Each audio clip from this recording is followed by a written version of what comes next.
Hey guys, welcome back. This is going to be the third time I'm trying to film this video, so hopefully we get it right this time. I apologize for the glare on my glasses.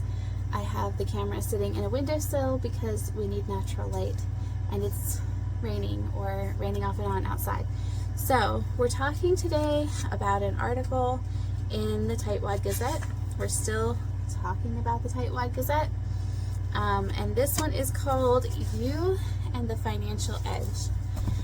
And she starts off talking not about finances, but about time and whether you are chronically early on time or late, and how you are that way because in your mind you have decided what is acceptable, whether it's acceptable to be early, to be just on time, or if you're okay with being late, and that doesn't necessarily change with your circumstances.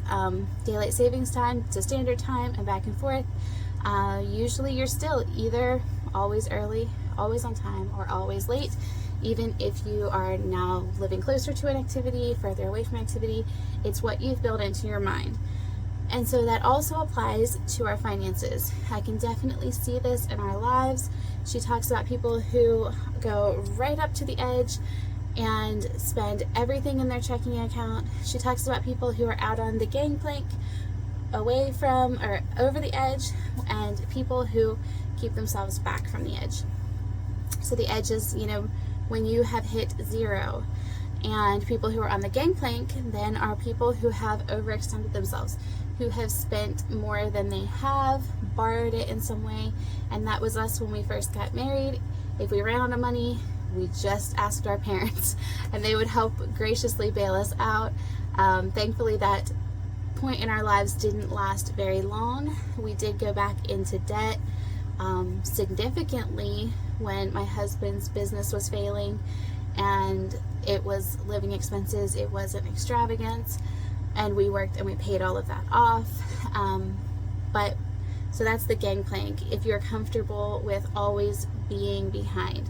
And then you come back to the people who are okay just right up against the edge, or who maybe even aren't okay with it, but are chronically always just up against the edge. And then there are people who aren't willing to get close to the edge. So usually if you say in your mind, even subconsciously, like, I'm going to have Dave Ramsey's $1,000 emergency fund, then when you get above that, you'll spend, as long as you don't have to dip into the fund, or 3 to 6 months, or whatever you are. But whatever you set in your mind as, I'm going to have this amount of money in my account, or on hand, or in my savings, you will pretty much always do that. And when an emergency comes, you will inch closer to the edge and then back away slowly. So if you're somebody who lives right at the edge and an emergency comes, you're going to have to go out on that gangplank and take on debt. You're going to have to overextend yourself and go beyond the financial edge, and then hopefully you work your way back. And then if you're further away, you're going to be spending money working toward the edge, and then hopefully working to rebuild your savings and backing away from the edge. So most people would say that they don't want to be right at the financial edge.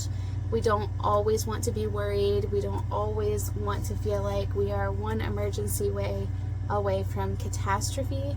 I saw a video today that said that 43% of Americans would have to borrow money for a $1,000 emergency. And that's scary, because usually if you don't have $1,000 on hand, repaying $1,000 with interest is going to be even harder. So how do we start to condition ourselves to stay further away from the financial edge? To not look at our bank account and say, well, I still have $200, so I can go out to dinner. So how do we change what we have set up as acceptable in our minds? And it comes down to choices. One choice at a time gets us to where we are, and one decision, just putting our foot down and saying, no, I'm not going to go any closer to the financial edge. at a time is what slowly gets us to where we feel better and there's less stress. We still live on a fairly low income for a family of 9. We still don't have a ton in savings, but we are working every year to build that savings and take a step back from the edge. We recently had to replace our washing machine. We bought a used one. We paid $200 and we pulled it from savings, and now we need to put it back into savings. But just having that and not going, I don't have $200 to buy a used washing machine off of Craigslist or Facebook, I guess is what my husband uses. And so the only way that I can do this, because I don't have any money, is to go buy a new one, because then I can get it financed. And then I'm going to pay $1,000 for a washing machine, and I'm going to have to pay it off over the next 5 years, and I'm going to pay $2,500 total for a $1,000 washing machine that may not last any better than the used one from Facebook. It's always a choice. Okay, not always. Most of the time, it is a choice. And every decision we make is for the better of our financial lives or to the detriment of our financial lives. She talks about people who have said, I just don't know where else to cut. There is nothing I can do to make my finances better. And yet, there's name brand cereal in the cabinets. There are name brand diapers on the babies instead of cloth diapers. There are McDonald's bags in the trash can. There's a new car in the driveway. There are lights left on whenever they could be turned off.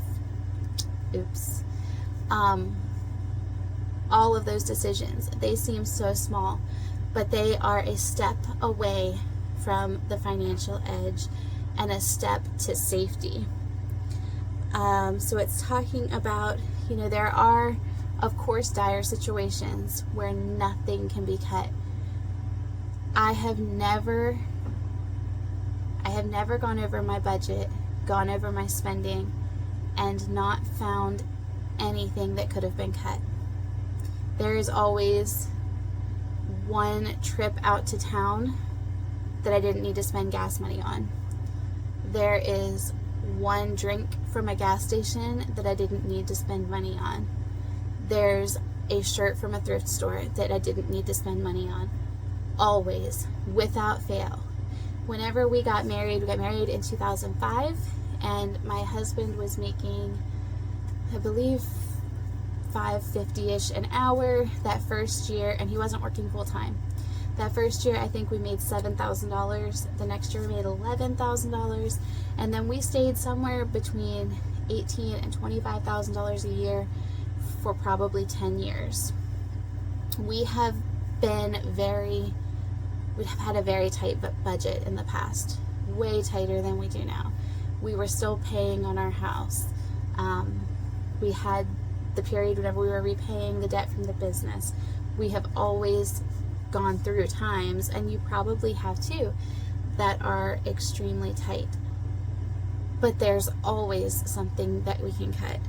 And so many times we feel like that 50-cent shirt at the thrift store doesn't matter. The $1.79 drink at Sheetz doesn't matter. It doesn't make that big a difference. And I understand that to a certain extent, because living constantly thinking about money can drive us insane. And it can make us question why we're even doing this. What is the point when we're miserable? We've tried through the years to come up with things to do that bring us joy, that don't cost anything. But over the course of time, all of those little things add up. And like I said, every one of those, every bit of money not spent and put away for savings, put away for the next emergency, is a step away from the edge and towards safety. So it's a matter, like she says, if they cannot pay a bill because the transmission gave out, truthfully, the problem is not mechanical at all. Rather, the fault can be found with all the extras that they were not willing to give up in order to have the needed cushion. For most of us, our relationships, the financial edge comes down to a matter of choice. The choice may be the decisions we make today, or we may be living with the choices that we have made in the past. While the past choices cannot be changed, remarkably, the ones we make today becomes tomorrow's past choices. So I've heard so many times where people will say, like, oh, future me is going to be thanking past me. Things like laying out your clothes, cleaning your kitchen before bed, those kinds of things that set you up for success in the morning. You know, tomorrow morning Sarah is going to thank tonight's Sarah for taking the time to do that. And we definitely have the same situation going on with finances. Next week's family is going to be thankful for the sacrifices that this week's family made. We can make choices, Amy says, that allow us to take a giant step back from the financial edge. A sustained effort to scale back will result in savings far more than just a cushion. We can save for long-term goals and increased financial independence. I really enjoyed that article. I've read it through the years many times, and admittedly there have been times whenever I've said, there's nothing else that I can cut and I don't even need this, and she doesn't understand that not spending $5 on coffee isn't even a thing here. We don't spend money on anything, but there's always something. And so my encouragement to you today is to find one thing that you're not going to buy, that you're not going to spend money on, and write it down and say, this is my step away from the edge. This is my step toward safety. I hope you guys are having a great day, and I will see you in the next video. Thank you so much for being here. Bye.